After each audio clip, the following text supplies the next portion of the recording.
On the big screen, movie magic may appear perfect, but behind the scenes, things don't always go according to plan. Movie making is a risky business, but sometimes the risks taken on set lead to unimaginable disasters. There have been many disasters on the big screen, from pyrotechnic disasters to death-defying exploits. Today, we're unveiling 12 untold stories of movie set disasters that left an indelible mark on the film industry. These are not just insignificant accidents.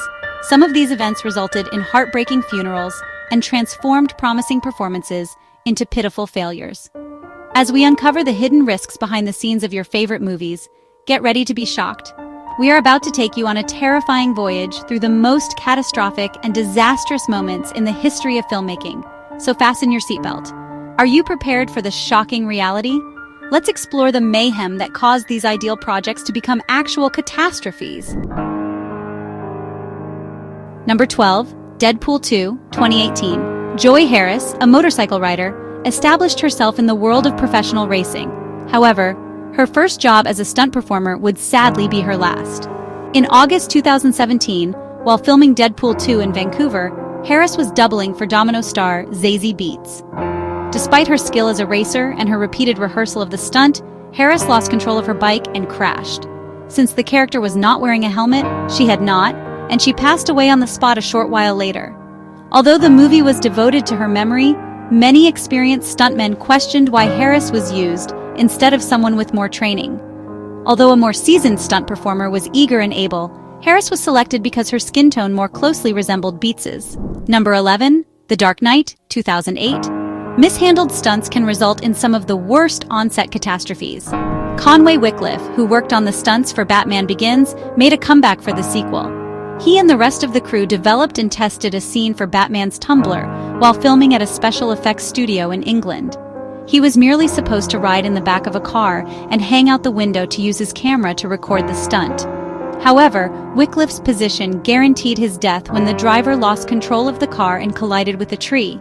He passed away instantly, along with Heath Ledger, who tragically died from an accidental overdose while editing. The movie was dedicated in his honor. Number 10, Top Gun, from 1986. The majority of on-set mishaps are not very mysterious. It's awful when a stunt goes awry and someone dies, but these things do happen. You don't hear about unsolvable production tragedies very often, and it's especially more uncommon when they include plane crashes, since, in the end, flying is still the safest way to travel. Art Skoll, one of the most well-known stunt pilots, provided aerial photography and stunt work for a variety of movies and television series, such as Indiana Jones and the Temple of Doom and The Right Stuff. His unique skill set was well suited for a movie like Top Gun, but regrettably, the 1986 Tom Cruise military action blockbuster would be his final one. Following a spin maneuver, Scholl lost altitude while piloting his Pitts S2 camera plane as part of an aerial stunt routine. His last words were reportedly, "I have a problem. I have a serious issue. What went wrong is still a mystery because Scholl's jet crashed into the water and was never found." Number 9, The Crow, from 1994. One of the most notorious on-set incidents in movie history is the death of Brandon Lee.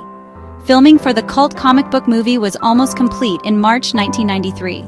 Lee was supposed to finish filming in just 3 days. They were filming a scene where Michael Massey's fun boy shoots Lee's character, Eric. Due to financial limitations, the prop crew had to make their fake cartridges.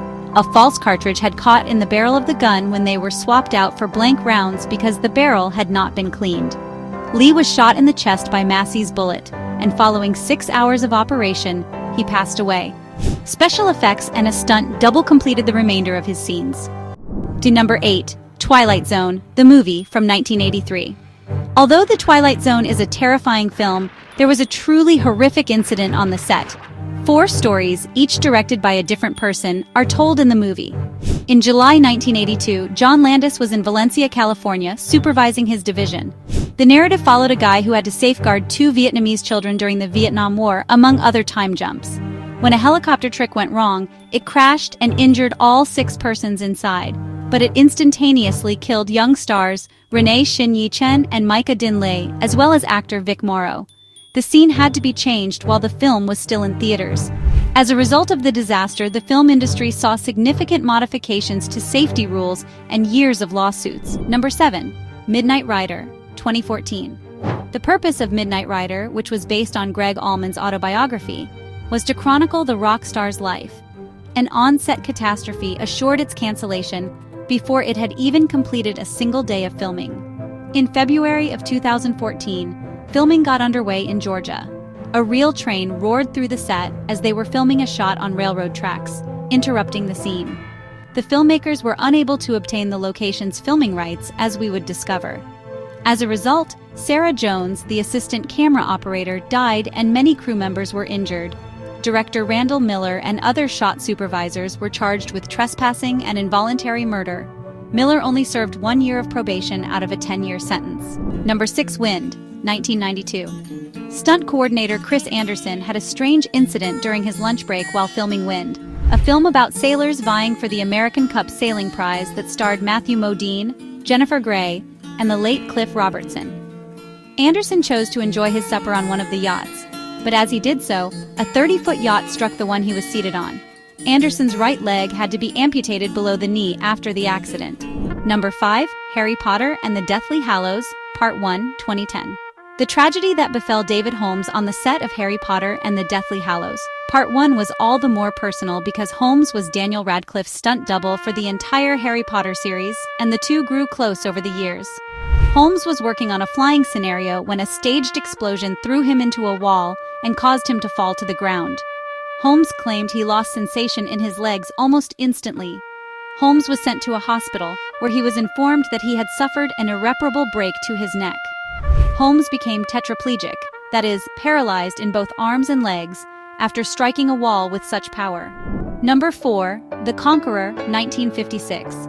To film a biography on the renowned Genghis Khan, a group of American filmmakers brought some of the biggest names in the industry to the Nevada desert in the early 1950s. And who else would Hollywood grab to play the role of the first Mongolian emperor other than John Wayne? Producers dressed up John Wayne in semi-ridiculous clothing and allowed him to perform the part because he was the prototypical badass of the time. Sadly, John and the other members of the cast and crew were shooting downwind and on soil tainted by nuclear testing conducted in the middle of the century. Out of the 220 cast and crew members, 91 had received a cancer diagnosis within 25 years after the film's premiere. Given that the movie was a relative failure and is still regarded as one of John Wayne's worst, this was insulting. Number 3. Transformers: Dark of the Moon, 2011. Transformers: Dark of the Moon is a recent memory. This was the final Shia LaBeouf picture in the current Paramount-produced series, and the third overall. In one sequence, several extras were paid an additional $25 to drive their vehicles across a section of highway in the opposite direction of a stunt. 24-year-old Gabriela Cedillo was driving when a tow cable from one of the stunt cars broke off, flew through the air, and then pierced her windshield, hitting her in the head. The fact she survived was miraculous, but her life is that of a permanently disabled woman. For the rest of her life, she will require round-the-clock assisted care. Although the company settled for $18 million in damages, the fact that the same stunt didn't work the day before is disheartening. It was avoidable. Angela Bassett played an NYPD detective in his Crosshairs, and Eddie Murphy played a vampire trying to preserve his line in this somewhat overlooked horror comedy from the mid-1990s. Vampire in Brooklyn isn't one of Wes Craven's better movies, but what's even worse is that a stunt performer died during the film's filming. Sonia Davis, Bassett's stunt double, died after falling 42 feet during a stunt. Davis's family ultimately filed a $10 million lawsuit against Eddie Murphy Productions and Paramount Studios, claiming that the crew had neglected to supply the necessary safety gear. It's unclear whether the case was dismissed entirely or settled out of court, and the family's lawyer passed away in July 1996 while the matter was still pending. One of the most recent instances of an on-set tragedy is the unintentional shooting that took place on the set of Rust. Director Joel Souza and cameraman Helena Hutchins were shot by a live cartridge fired by Alec Baldwin while he was handling a prop gun in October 2021. Hutchins was killed by the gunfire while Souza was just hurt. On-set safety was the subject of a comprehensive investigation. David Halls, the first assistant director, would subsequently enter a guilty plea to carelessness when reports of his history of ignoring safety surfaced. Baldwin and armorer Hannah Gutierrez-Reed were both charged with involuntary manslaughter in January 2023. Although the film industry is renowned for its glitz, the truth behind the scenes can be much more devastating, as we have seen today. With at least 43 deaths on American sets from 1990 to 2014, it's clear that the risks are real and heartbreaking. It's your turn now. What are your thoughts on these film set disasters? Do you think there is anything more that can be done to prevent them? And are there any other set disasters you know of that didn't make our list? Let us know in the comments below. We'd love to hear your thoughts. If you found this video interesting, make sure to like, share, and subscribe. Don't forget to turn on the notification bell so you never miss our next deep dive into the hidden stories of Hollywood.